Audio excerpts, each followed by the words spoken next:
ಎಲ್ಲರಿಗೂ ನಮಸ್ಕಾರ. ನಮ್ಮ ಗೌ ಸಂಪೂರ್ಣ ಚಾನೆಲ್ಗೆ ಸ್ವಾಗತ. ಇವತ್ತಿನ ವಿಡಿಯೋದಲ್ಲಿ ನಾವು ಕರುಗಳ ಆರೈಕೆ ಮತ್ತು ನಿರ್ವಹಣೆಯ ಬಗ್ಗೆ ತಿಳಿದುಕೊಳ್ಳೋಣ.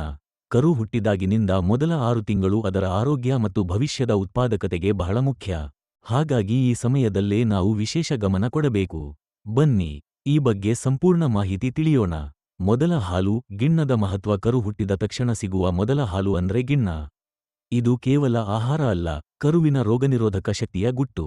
ಇದರಲ್ಲಿರುವ ಆಂಟಿಬಾಡಿಗಳು ಕರುವನ್ನ ರೋಗಗಳಿಂದ ರಕ್ಷಿಸುತ್ತವೆ. ಕರು ಹುಟ್ಟಿದ 6 ಗಂಟೆಯೊಳಗೆ, ಸಾಧ್ಯವಾದರೆ ಮೊದಲ 2 ಗಂಟೆಯಲ್ಲೇ ಗಿಣ್ಣವನ್ನು ಕುಡಿಸಬೇಕು. ಕರುವಿನ ತೂಕದ ಆಧಾರದ ಮೇಲೆ ಎಷ್ಟು ಪ್ರಮಾಣದಲ್ಲಿ ಗಿಣ್ಣ ಕೊಡಬೇಕು ಅನ್ನೋದು ಮುಖ್ಯ. ತಾಯಿ ಹಸು ಸಾಕಷ್ಟು ಗಿಣ್ಣ ಕೊಡದಿದ್ದರೆ, ಹೆಪ್ಪುಗಟ್ಟಿದ ಗಿಣ್ಣ ಅಥವಾ ಪಶುವೈದ್ಯರ ಸಲಹೆಯಂತೆ ಬೇರೆ ಪರ್ಯಾಯಗಳನ್ನು ಬಳಸಬಹುದು. ಸ್ವಚ್ಛತೆ ಮತ್ತು ವಸತಿ. ಕರುಗಳನ್ನ ಆರೋಗ್ಯವಾಗಿ ಇಡಲು ಅವುಗಳ ವಾತಾವರಣ ಸ್ವಚ್ಛವಾಗಿರಬೇಕು. ಕೊಟ್ಟಿಗೆಯನ್ನು ನಿಯಮಿತವಾಗಿ ಸ್ವಚ್ಛಗೊಳಿಸಿ ಸೋಂಕು ನಿವಾರಕವನ್ನ ಸಿಂಪಡಿಸಬೇಕು. ಉತ್ತಮ ಗಾಳಿ ಬೆಳಕು ಇರಬೇಕು. ಇದರಿಂದ ಉಸಿರಾಟದ ಸಮಸ್ಯೆಗಳು ಬರೋದಿಲ್ಲ.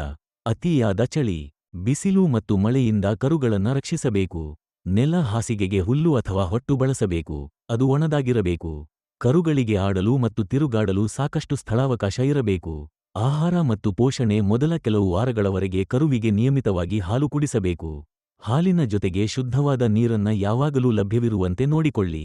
ಸುಮಾರು 2-3 ವಾರಗಳ ನಂತರ ಕಾಫ್ ಸ್ಟಾರ್ಟರ್ ಆಹಾರವನ್ನ ಸ್ವಲ್ಪ ಪ್ರಮಾಣದಲ್ಲಿ ಕೊಡಲು ಪ್ರಾರಂಭಿಸಿ. ಇದು ಕರುವಿನ ಜೀರ್ಣಾಂಗ ವ್ಯವಸ್ಥೆಯ ಬೆಳವಣಿಗೆಗೆ ಸಹಾಯ ಮಾಡುತ್ತೆ. ನಂತರ ಹಸಿ ಹುಲ್ಲು ಅಥವಾ ಒಣ ಮೇವನ್ನ ಸ್ವಲ್ಪ ಪ್ರಮಾಣದಲ್ಲಿ ನೀಡಬಹುದು. ಕರು ಬೆಳೆದಂತೆ ಕಾಫ್ ಸ್ಟಾರ್ಟರ್ನ ಪ್ರಮಾಣವನ್ನ ಹೆಚ್ಚಿಸುತ್ತಾ ಹೋಗಿ. ಆರೋಗ್ಯ ನಿರ್ವಹಣೆ ಮತ್ತು ಲಸಿಕೆಗಳು. ಕರುಗಳನ್ನ ನಿಯಮಿತವಾಗಿ ಗಮನಿಸುತ್ತಿರಬೇಕು. ಭೇದಿ, ಜ್ವರ, ಹಸಿವಿಲ್ಲದಿರುವುದು ಅಥವಾ ಕೆಮ್ಮಿನಂತಹ ಲಕ್ಷಣಗಳು ಕಂಡುಬಂದರೆ ತಕ್ಷಣ ಪಶುವೈದ್ಯರನ್ನ ಸಂಪರ್ಕಿಸಿ. ನಿಮ್ಮ ಪ್ರದೇಶದಲ್ಲಿ ಕರುಗಳಿಗೆ ನೀಡಬೇಕಾದ ಲಸಿಕೆಗಳ ಬಗ್ಗೆ ಪಶುವೈದ್ಯರಿಂದ ಮಾಹಿತಿ ಪಡೆದು ಸರಿಯಾದ ಸಮಯಕ್ಕೆ ಲಸಿಕೆ ಹಾಕಿಸಿ. ನಿಯಮಿತವಾಗಿ ಜಂತುನಾಶಕ ಔಷಧಿಗಳನ್ನ ನೀಡುವುದು ಕೂಡ ಮುಖ್ಯ. ಹುಟ್ಟಿದ ತಕ್ಷಣ ಹೊಕ್ಕುಳ ಬಳ್ಳಿಯ ಆರೈಕೆ ಮಾಡುವುದರಿಂದ ಸೋಂಕುಗಳನ್ನ ತಡೆಯಬಹುದು. ಹಾಲು ಬಿಡಿಸುವುದು ಮತ್ತು ಪರಿವರ್ತನೆ. ಹಾಲು ಬಿಡಿಸುವುದು ಅಂದ್ರೆ ಕರುವಿಗೆ ಹಾಲನ್ನ ನಿಲ್ಲಿಸಿ ಘನ ಆಹಾರವನ್ನ ಮಾತ್ರ ಕೊಡುವುದು.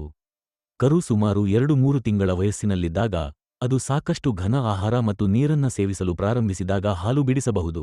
ಪ್ರಾಯೋಗಿಕ ಸಲಹೆಗಳು ಮತ್ತು ಉತ್ತಮ ಅಭ್ಯಾಸಗಳು. ಕರುಗಳನ್ನ ಪ್ರೀತಿಯಿಂದ ನೋಡಿಕೊಳ್ಳಿ.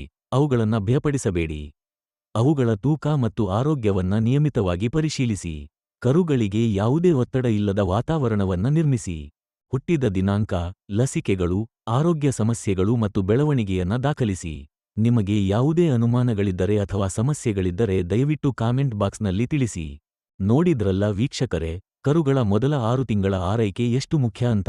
ಸರಿಯಾದ ಕಾಳಜಿ ಮತ್ತು ನಿರ್ವಹಣೆಯಿಂದ ನಾವು ಆರೋಗ್ಯಕರ ಮತ್ತು ಹೆಚ್ಚು ಉತ್ಪಾದಕತೆಯುಳ್ಳ ಹಸುಗಳನ್ನ ಪಡೆಯಬಹುದು. ಈ ವಿಡಿಯೋ ನಿಮಗೆ ಉಪಯುಕ್ತವಾಗಿದೆ ಎಂದು ಭಾವಿಸುತ್ತೇವೆ. ಈ ವಿಡಿಯೋ ಇಷ್ಟವಾಗಿದ್ದರೆ ಲೈಕ್ ಮಾಡಿ, ಇತರ ರೈತ ಬಾಂಧವರೊಂದಿಗೆ ಶೇರ್ ಮಾಡಿ ಮತ್ತು ನಮ್ಮ ಚಾನೆಲ್ಗೆ ಸಬ್ಸ್ಕ್ರೈಬ್ ಆಗೋದನ್ನ ಮರೆಯಬೇಡಿ. ಮುಂದಿನ ವಿಡಿಯೋದಲ್ಲಿ ಮತ್ತೊಂದು ಉಪಯುಕ್ತ ಮಾಹಿತಿಯೊಂದಿಗೆ ಭೇಟಿಯಾಗೋಣ. ಧನ್ಯವಾದಗಳು.